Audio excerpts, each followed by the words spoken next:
दिसंबर का महीना समाप्त हो गया था। जनवरी महीने के 5 दिन निकल चुके थे। हरीश कक्षा 8वीं में पढ़ता था।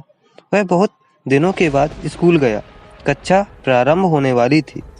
इससे पहले हरीश कक्षा में आकर सबसे अंतिम छोर में बैठ जाता है, क्योंकि आगे उसे कभी भी जगह नहीं मिलती। उसके दोस्त भी बहुत कम थे। विज्ञान के शिक्षक आते हैं, पहले कुछ थोड़ा बहुत पढ़ाते भी हैं इतनी जल्दी जल्दी कि बच्चों को कुछ समझ में नहीं आता।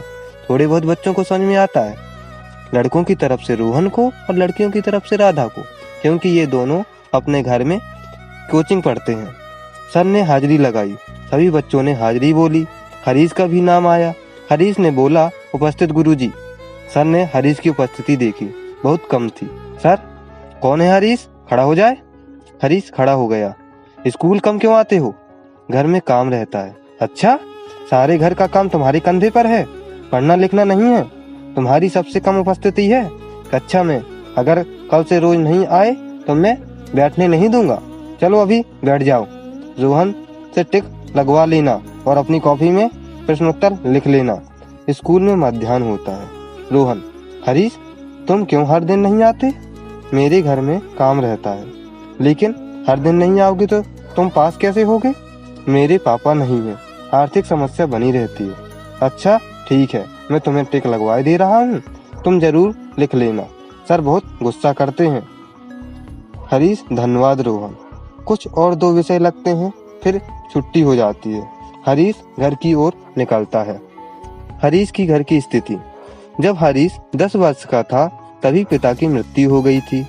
माँ और एक छोटी बहन रजनी थी। घर कच्चा झोपड़ी जैसा था, जिसमें छोटे छोटे 2 कमरे थे।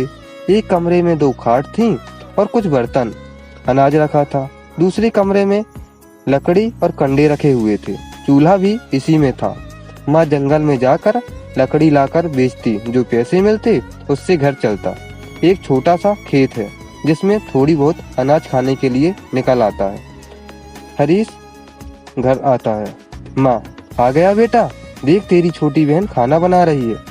हरीश, माँ क्यों लेटी हो? बेटा, मैं पानी भरने कुआं गई थी।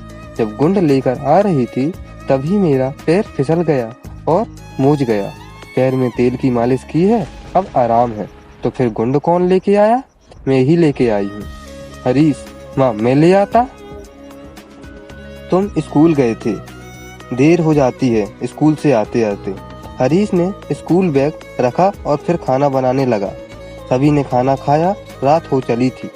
रजनी ने माँ से कहा, माँ मैं भी स्कूल जाना चाहती हूँ, मेरे साथ के सभी बच्चे स्कूल जाते हैं। माँ, ठीक है, अगले जुलाई तेरा नाम लिखवा देंगे।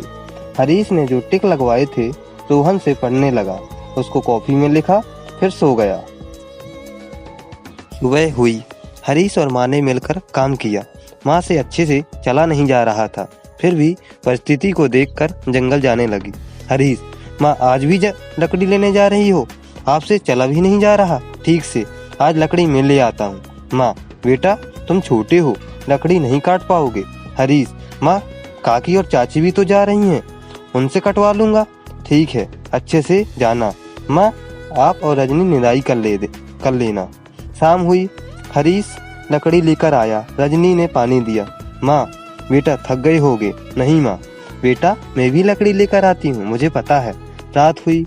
माँ हरीश के सर पर हाथ रखकर कहती है, काश तुम्हारे पापा जिंदा होते तो यह नौबत नहीं आती। हरीश और रजनी की आंखें नम हो जाती हैं। सुबह हुई। माँ कहती है, बेटा तुम स्कूल जाओ, शिक्षक डांटेंगे। हरीश, माँ आज गेहूं में पानी लगाना है। अब हरीश 2 दिन बाद स्कूल गया। विज्ञान वाले सर सभी बच्चों से कॉफी लाने को कहते हैं। हरीश अपने बैग में देखता है, कॉफी नहीं होती। उसको लगता है कॉफी शायद घर में छूट गई। शिक्षक, हरीश तुम्हारी कॉफी कहाँ है? हरीश, सर घर में छूट गई। अच्छा, फिर बहाना? नहीं सर, मैंने कहा था रोज स्कूल आना। 2 दिन कहाँ मर गए थे? कॉफी भी नहीं लाए। मैं तुम्हारी कोई बात नहीं सुनना चाहता। बाहर हाथ ऊपर करके खड़े हो जाओ, वरना हाजिरी नहीं भरूंगा। हरीश खड़ा हो गया। घंटी बजी। सर ने फिर कहा, आज हाथ ऊपर किया है, अब की बार मार पड़ेगी। हरीश के हाथ दर्द हो रहे थे। रोहन, मैंने तुमसे कहा था सर की कॉपी लिख लेना, बहुत गुस्से वाले हैं। रोहन, मैंने लिखा था पर घर में कॉपी छूट गई। हरीश की यह स्थिति चलती रहती है। कुछ ना कुछ काम आ जाता है जिसके कारण वह हर दिन स्कूल नहीं जा पाता। धीरे धीरे समय निकलता है और अंतिम परीक्षा का समय आ जाता है। अप्रैल का महीना शुरू होने लगता है। गेहूं चने की कटाई शुरू हो जाती है। हरीश दिन में गेहूं काटता है माँ के साथ और रात को पढ़ाई करता है ताकि गेहूं काटने के पैसे मिल सके। जिस दिन पेपर होता है वह उस दिन पेपर देने जाता है। सभी पेपर हो गए, केवल विज्ञान का आखिरी पेपर जिस दिन होता है, विज्ञान वाले शिक्षक हरीश को अंदर नहीं आने देते। कहते हैं, तुम स्कूल नहीं रोज आए हो, मैं तुम्हें पेपर नहीं देने दूंगा। हरीश, सर मेरा पूरा साल खराब हो जाएगा। सर आप मेरे घर चलिए, आपको मेरी स्थिति पता चल जाएगी।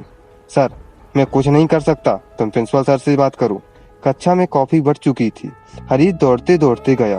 प्रिंसिपल सर, तुम्हारा पेपर नहीं है क्या, यहाँ घूम रहे हो?